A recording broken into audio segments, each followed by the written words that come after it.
هڅې پیل د جوړېدو دا وطن د رغېدو بیا آباد بکړي. و خود تذکره میخوایم که تذکره الکترونیکی خودش یک مدار اعتبار بالا داره در سطح جهان.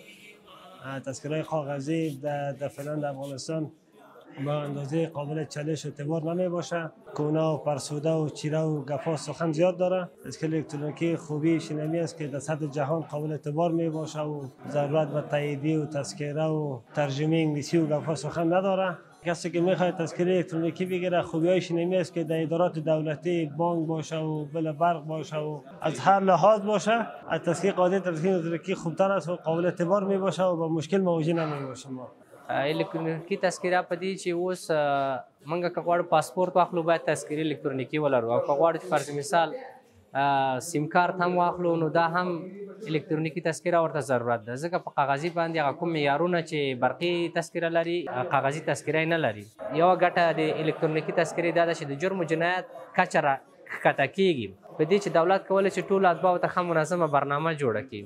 او نور فواید دا دي چې موږ کولی شو چې پاسپورت واخلو په هغې په وسیله باندې. او نور ملکو کې هم دا لکه یو تابعیت کارت ده چې موږ دا ښایي چې موږ افغان یو او د دې ملک یو.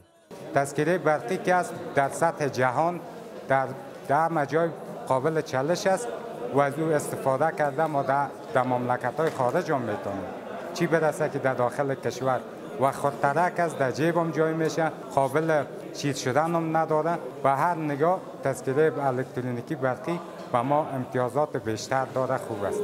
بیا آباد بکړي هیواد مټین غشتي دی بچو.